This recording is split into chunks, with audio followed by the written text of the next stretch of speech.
know, there's still a lot of laps to unfold here. This is not a... Oh, no, more trouble for car number 23, Tim Blanchard in the wall. This is another safety car. What's that do? Oh, man. Can they make it? Do you come in? Well, remember I said to you earlier that you did. If we haven't been getting big, long, clean stints, and so if we did get this other safety car intervention, how does that play? Well, what do? Do you come in straight away? Track positions. Do you stay it out there? Well, track position's the key at the moment. Oh, no, he's gone in very hard, Blanchard. He's had no chance of stopping that. He was still in the third gear approach phase of that corner. That's 190 kilometres an hour. He would have taken a little bit of pace off before he got there, but not much. I've got an ice cream headache after that. I don't know what you do now. I don't know. I don't know how close they are, whether you can get away with this or not. He hasn't slowed down one bit. These are the catch-up flags in full flight. You can see him now going for it. And right between the FPR and the 888 pit, and the boys are all out here. They're ready to go. They're ready to field. This is where you need experience. This is when you've got to be able to look at that shunt and know how long is your safety car going to be out here for. 2 laps, 4 laps, 6 laps. That's what'll make the difference. The reason Van Gisbergen's going like a blur is we're expecting that he may well come in, trying to monitor his radio, and that way he minimises the damage. So they're going to try and, I reckon, sneak him in. That's why they said to him, stay with it. Well, I think by the body language of these two cars, Neil, they're all doing it. I'm sure they're all coming in. But what do you do if you're Frosty? Will it make it home? How long will the safety car be out there? Yeah, look, yeah, so they're only just deploying the safety car now. There's a protocol, and there it is in the background. You can see it exiting pit lane. So Red Bull are ready. Ford Performance Racing are ready. Here is the race leader, Shane Van Gisbergen. He's got a margin of 12 seconds. They're going to squeak him in here. Let's watch and listen.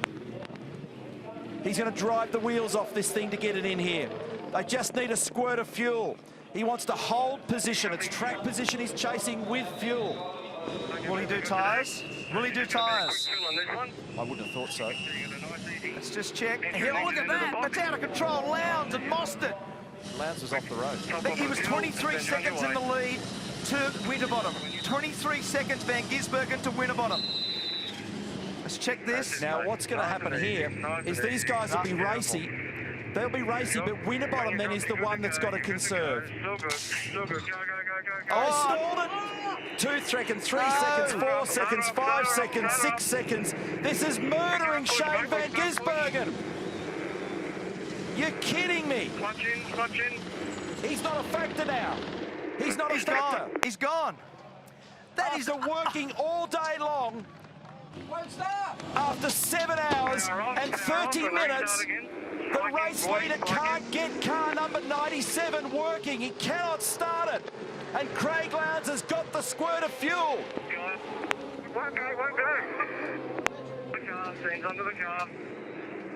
So what happened was he popped the clutch, it stalled, and they can't start this car. Winterbottom is the leader. And he's fuel compromised. Yeah, so they can't get Shane's car started. They're asking for the stands under the car to put it back into the garage, but they are still working on it at the moment in the lane, as you can see. This is a disaster for Techno Autosports after such a long day. Unbelievable. So Whincup and Winterbottom are fuel compromised. They lead the race. A bobbled departure for Van Gisbergen. Meantime, medical intervention up there for Tim Blanchard just to make sure he's okay. They're going to get that car number 23 away. Here is Van Gisbergen. They're hitting it with a hammer under there because they can't get the Bendix. So when you go to start it, check this, Whincup. Whincup off the road. That's what's let Winterbottom by. He's made a massive mistake. He's made a massive mistake. We're on board. Gee, he's been surfing the edge today, hasn't he? Jamie Whincup, unbelievable. And there goes his key rival. They've had incredible battles together over the years. And if you're a risk assessor and you're risk assessing Jamie Whincup today, man, he just lost his no-claim bonus because he is starting to be a spooky prospect at the moment. He's been driving so hard to try and make lap speed. We've seen errors that we've never seen before from him here. And he had 10 seconds over Winterbottom before that. So that, in that phase of the race, he backed off more. He then made that mistake. Winterbottom is by. He's still in some fuel drama in terms of whether the consumption will get him home. Will his economy be good enough to get him home? But check this out. This is just tragic. He made the most simple mistake. He just stalled the car, leaving the pit bay. He then could not restart the car because the starter motor won't engage. And he's out of the car after one of the great drives. A superb pole position yesterday. His first pole position ever. You've got to put your hands together for this young Kiwi. He's an extraordinary talent, Rihanna. Shane. Clearly Shane's heartbroken at the moment, and Jonathan Webb has also left the garage. Such a disappointing way to end such a big race. Incredible. That's his dad, Robert. 7.5 hours of hard work. Yeah. And no result. But if there's an upside, and he has shown today what unbelievable speed and competitiveness he and that team have got. You know what that looks like? It looks like Glenn Seaton in 1995 with his dad, Barry. Yeah. They were so close to winning the race, and that is just so cruel. It is an extraordinary sport sometimes to have applied that effort, to have gone as fast, to have driven so well, and to make the simplest mistake. It's extraordinary. The other thing about the Win Cup off at turn 1, that had to be under yellow because they were probably trying to get back on the train. So that even amplifies that, as it just goes to show how hard they're all having to push at the moment. So there it is, the Techno Autosports Holden Commodore back in the garage. There's Steve Hallam, who was in tears when he saw his man grab a pole position here. And they're peeling car number 8 off the racetrack as well. Remember, they had a tough day and lost laps. They're 3 down on the lead. Jason Bright's 15th at the moment. We'll get points for that. So, you know what it does? Lowndes and Mostert are going to make it home because they've been topped up. They are now right behind Whincup and Winterbottom, who Winterbottom must conserve. He must. He's got to conserve.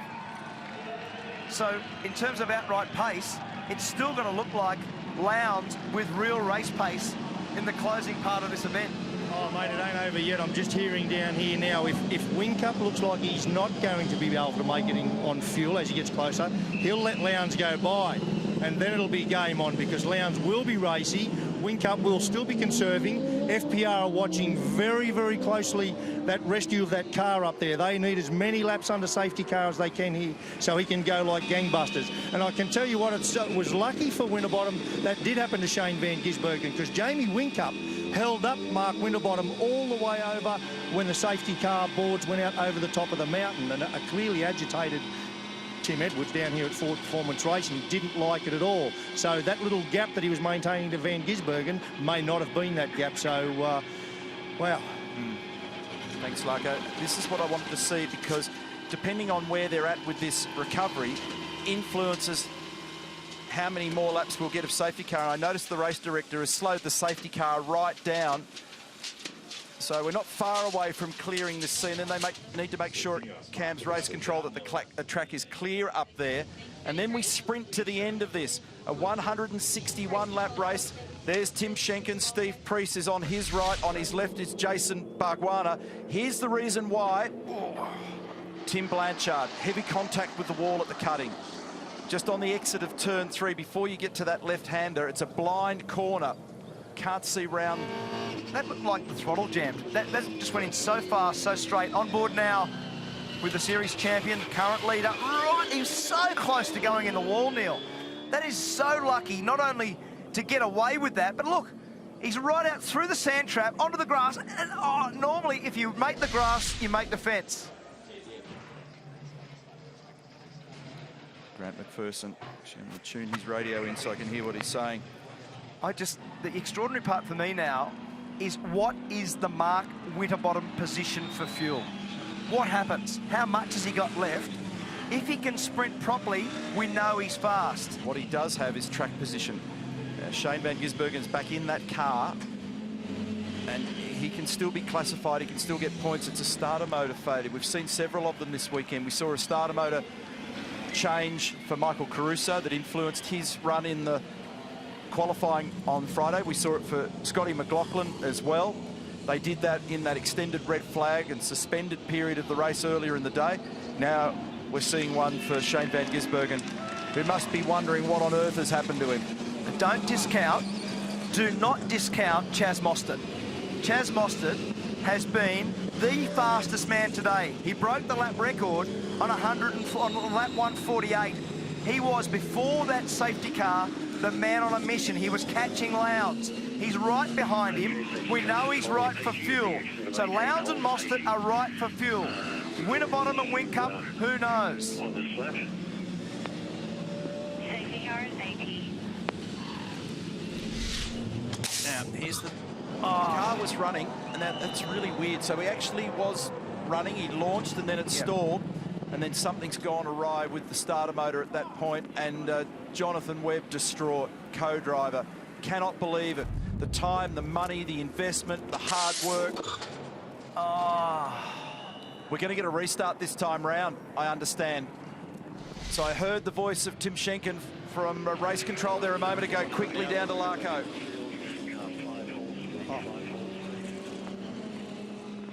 Say when, yep. Lucko.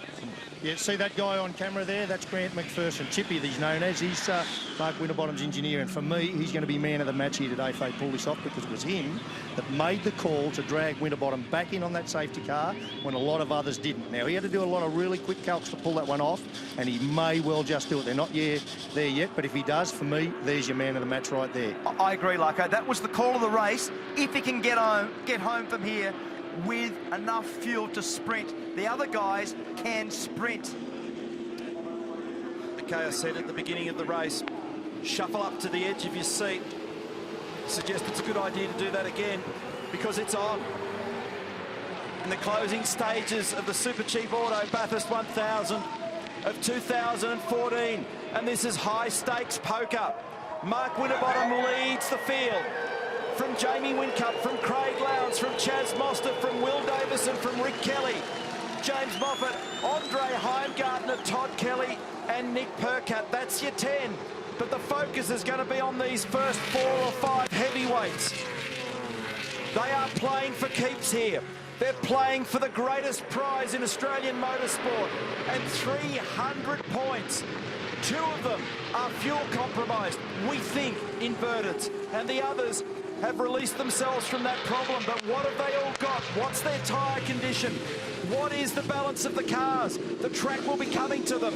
The shade is now appearing in various places around this racetrack, so it's going to be quick. And this is an unbelievable arm wrestle between 2 old foes, Winterbottom and Whincup, at the top of the mountain. This was the battle last year. Factory Ford versus Factory Holden. Whincup versus Winterbottom. They're currently leading. The same circumstance we saw last year. Oh, massive moment for Lowndes. He was right out and almost crashed there. Mostert right up behind him. That was absolutely out of control. 220 kilometres an hour in rallycross mode. Lowndes nearly binned that on the exit of McPhillamy. He wrestles it back and it's loose at the rear. They've not been good on their restarts on several occasions in car 888. That was a move there for James Moffat, a critical one. He puts a move on Will Davison. It's a little air gap now for Winterbottom. What have they got in reserve? Do they have enough fuel? 300 kilometres an hour. Frosty's trying to go back to back. Whincup's done it before. They've got a little gap over Lowndes, who frightened everybody up at the top. Todd Kelly, he's in a battle there. Look at this. Here comes Whincup down the inside. He's got the thing chirping on the rear brake. And Whincup goes to the lead. They're on for the crisscross. Jamie Whincup is the leader of the race. It's now Holden from Ford as they roar down towards turn number 1. There's absolutely nothing in it. And Lowndes has got a sniff. Made contact with Frosty. Mostert's gone to second. Frosty's out of business. Circus. There's going to be emotion attached to this one. That is going to erupt in an absolute brawl in this paddock. Unbelievable circumstances to close out this race, and it is not done yet. Van Gisbergen is back in the motor race. What a great thing to see. Now, Lowndes didn't mean to turn him around then. Whincup got wide. Winterbottom got wide. Had too much wheel spin. When he was rejoining, it was just slightly slower, and Lowndes caught the back. Oh, spin for Perkins late. We've seen so much action up here at the cutting over the weekend. And Jack Perkins, who was going so well. Let's have a look at the replay. So a massive dive. Down the inside goes Whincup. Gets it done. The crisscross for Winterbottom. He tries to get back there. He can't. He moves it over. He shifts across. He then shifts back. He wants to optimise his line to get onto Mountain Straight. He turns it in. Mark Winterbottom makes a mistake. He gets wide. And Lowndes, who was on a run, he wanted to get the run. He'll be caught for that. He's a big chance for a penalty, Craig Lowndes, for that one. He's a big chance for a penalty. And you can see how frustrated they are inside the garage at Ford Performance Racing. And equal amounts of emotion inside Red Bull. Can you believe that? Race Control's going to have to make a really tough decision here. Do they look at it later, or do they nick him now? Yeah, I agree. He didn't mean to make contact.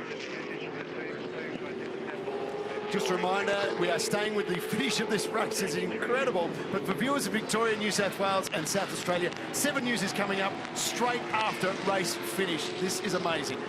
Jamie Whincup has still got control of this race by just over 1 second from Chaz Mostert. Remember, he started at the back.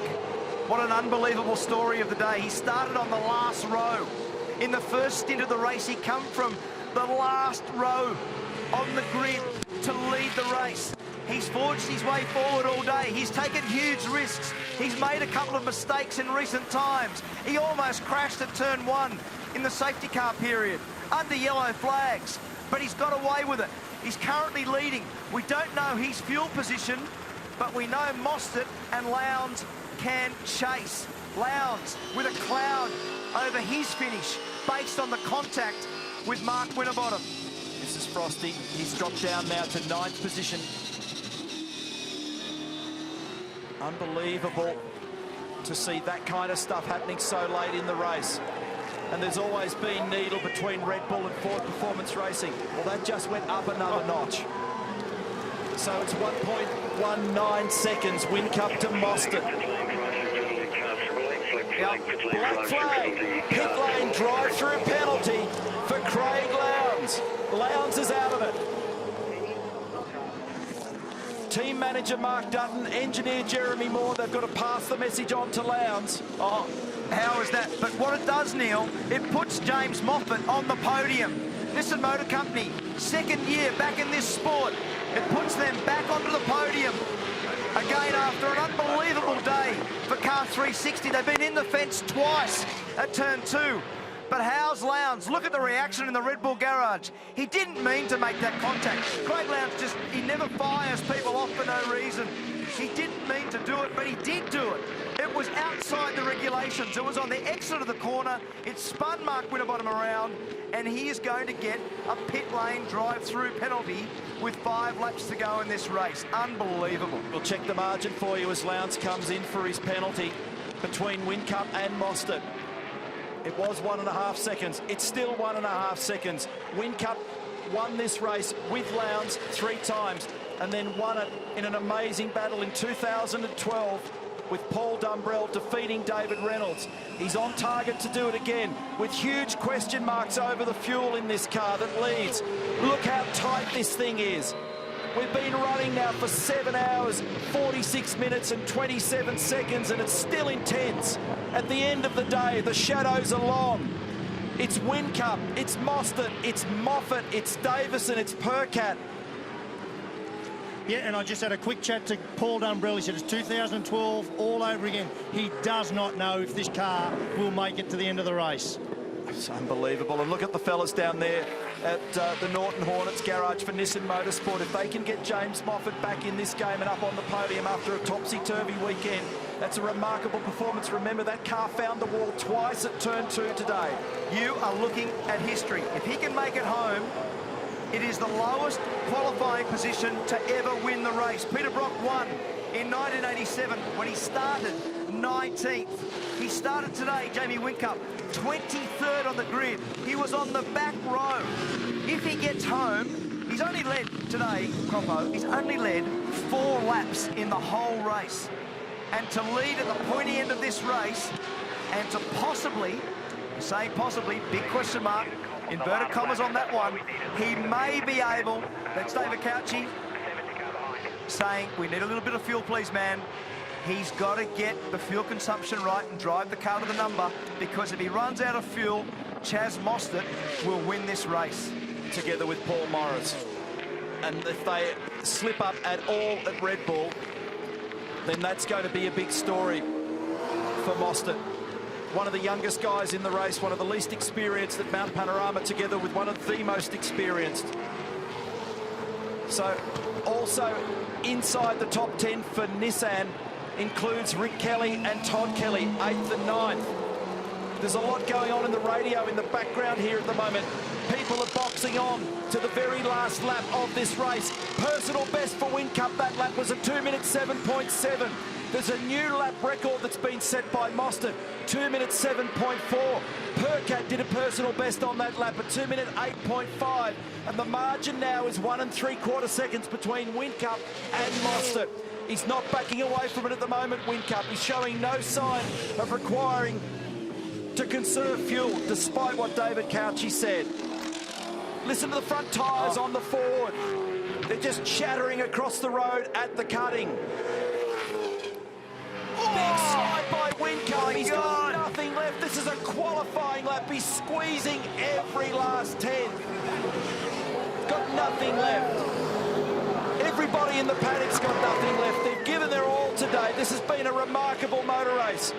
A range of precedents set, new lap records, races suspended, a string of incidents involving 10 safety cars today.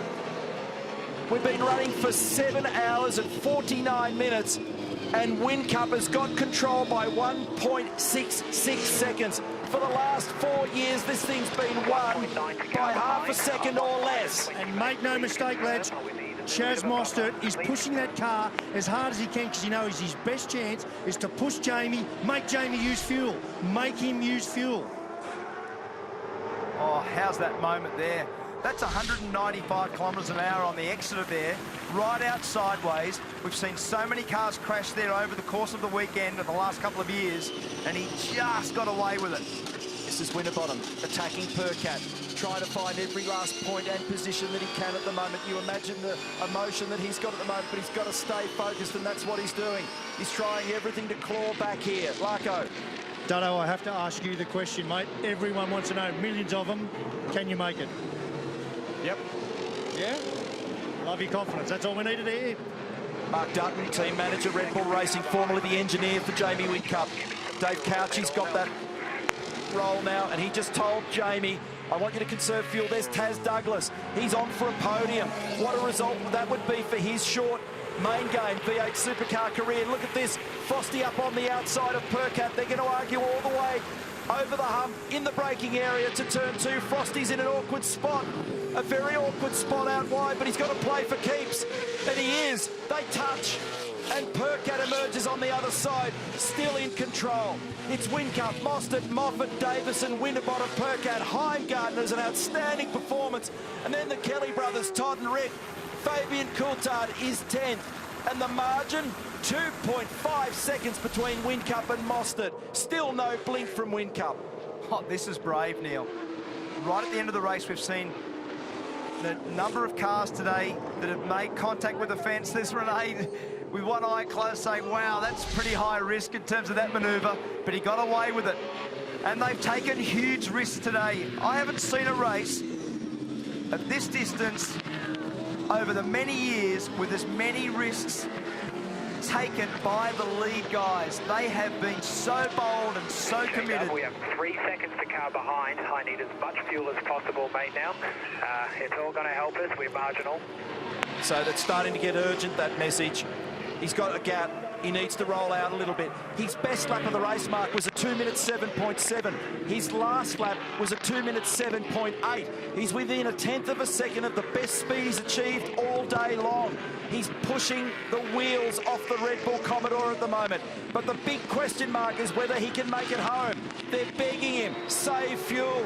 Save fuel. Give us something to play with here. He's got the head down. The margin's gone out. It's 2.98 seconds. No, it's 3.02 now. It keeps seesawing in the micro sectors. Mostert tries to throw everything he's got at him. It's 3 laps to go. And another urgent call to Whincup. Save fuel. Please save fuel now. They're begging him. That was a big moment for Mostert, Neil, on the exit of McPhillamy Park. We saw Lowndes make a big mistake there before, but wow, that's close. Some of the most historic moments, some of the best names have crashed at McPhillamy Park, and that was one that was really close. 200 kilometres an hour, 4 wheels in the grass. 20 seconds, covers 1st to 9th at the moment. Yes, there's been safety car interventions, but these guys at the moment are squeezing out qualifying and lap record speed and performance at the back end of this race. Not a single person is left. They're glued to this all around the mountain. We hope you're enjoying the show too. We're going to give you every last little second that we can before we go to our news commitments around the country. Whincup has a margin. He just squeezed another 1/10 of a second. At what point does he call it quits? At what point does he try and save the last drop of this ethanol fuel? Here's Mostert. It's Holden versus Ford versus Nissan 1, 2 and 3. A big story today if Nissan can get up there on the podium with a car that's battered and bruised in the hands of James Moffat. Mostert's taken a little bit of ground. He got back to 2.6 then. It's leaked back out again to... So Dave Couchy, he's saying, mate, we've got 3 seconds. He's almost screaming at him now in my right ear, saying conserve. We're going to end up in the pot, which means he's in reserve. Once he gets there, he's got to be seriously careful. They're using fuel at the rate of around about 4.5 to 4.7 litres per lap. Why is Whincup continuing to hold that margin? Can he hear them? Well, is there a radio drama? Because he hasn't responded. He's still going as fast. He's just done a 7.9. He did a 7.7, a 7.8 and a 7.9. Mostert's done a 7.8. I'm not sure whether he's actually listening to this. Well, Mark Couchy's just been told by Dutton, maximum fuel conservation. The fuel guys have just been told, get out and get ready, get out and get ready. We're not going to make it. They're not going to make it. They're in the fuel pot, mate. They're in reserve. Jade, I'm not joking. You're not going to finish if you don't conserve maximum. We're talking maximum minus 100. I don't think he can hear them. I'm sure there must be something wrong. Is his earpiece out? Paul Dumbrell can't believe it. This has continued to escalate. I haven't heard him respond, and I've got him tuned on my radio at the moment. Whincup has been told over and over and over again, back off. And the protocol always with Jamie Whincup is he always goes back and says copy. He hasn't said copy at all. I'm not sure whether he can hear at all on this. In fact, it's escalated out of David Couchy's hands. Enough fuel for 1 lap, and you've got a lap and a half to do. Copy that. Focus on his earpieces. They are plugged in. I can see he's plugged in. He copied then. He copied then. He pressed the button, the radio button. He said copy. Mark Dutton just said. 1.8 now. Keep using it. Keep using it now. Use as much as you can now. So he just said, you've got 1.5 laps to go. You've only got 1 lap of fuel left. Copy. And he went bang on the radio. He understood the message. He hasn't understood in terms of pace. Save more fuel at this stage. We're not going to make it. I need you maximum save. You've got 2 seconds to car behind. Maximum save, mate. We're not going to make it. We're just going to have to chance it. They'll have very accurate fuel burn data. They'll know exactly what they're looking at Red Bull. They don't leave anything on the table. He's in trouble. He's going to lose the lead of this motor race on these numbers. 1.4. 1.4 the second gap now. Way back from 3. He has responded now. I don't understand why it took so long. Anyway, You're getting your money's worth today, folks. Look at this. This might be the biggest moment of Chaz Mostert's career. And for Paul Morris, who's had a win here in the 12 hour, and he's done a lot of things over a long period of time. On his 22nd start, he might win this thing. It's only the second start for Mostert. These guys are going to have an unbelievable duke out in the dying moments of this race. We've got less than 6 kilometres to run. It's an unbelievable storyline. Whincup is out of fuel. He's really struggling to get this thing home. Mostert is going to throw everything he's got at it, but he's got to be a bit careful. He can't throw it in the weeds. He was just told, use it down the hill. We've got to be able to conserve the fuel down the hill so he can go down to the chase on full speed. Look at this. This is a battle for Australia's biggest race. Whincup is conserving fuel. Mostert is totally fine. He's in trouble. He's got to be in trouble. Can he redeem this? I very much doubt it. He's just got to find a gap now, Mostert. This is for the Bathurst 1000 victory. And Mostert tries to go around the outside at McPhillamy. There's no space there. He tries to do it at Skyline. There's no space there either. Now he's just got a hold station because it's a one-line groove down through the dipper and on the run towards the elbow. This is off the scale. Off the scale as Whincup does everything he can. He had a 3-second margin. He blocks down the inside because he can. He comes away and another whack. And Mostert goes through on the inside. This is huge in Australian motorsport. They've gone berserk at Ford Performance Racing. This kid is going to win this thing today, and so is Paul Morris. Has not led a lap all day, Crompo. Not led a lap. Chaz Mostert is going to win with Paul Morris. Extraordinary motor race. Something you have never seen before.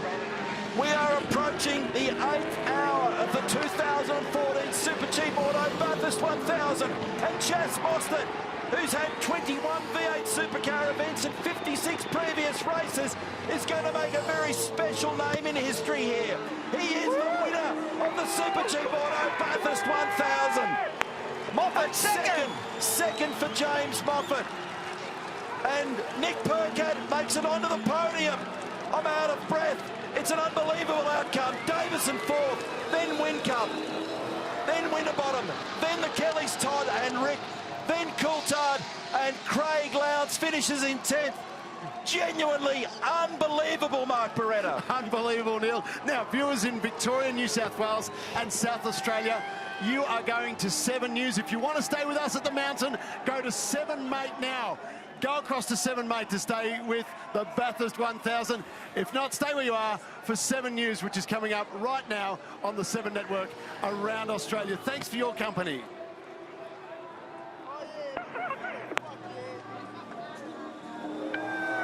I'm just seriously out of words. I don't know how to describe what we're seeing here. Jamie Whincup has driven the wheels of it. You know what, it makes a lot to make this man cry. What a race. Paul Morris, winner Bathurst 1000.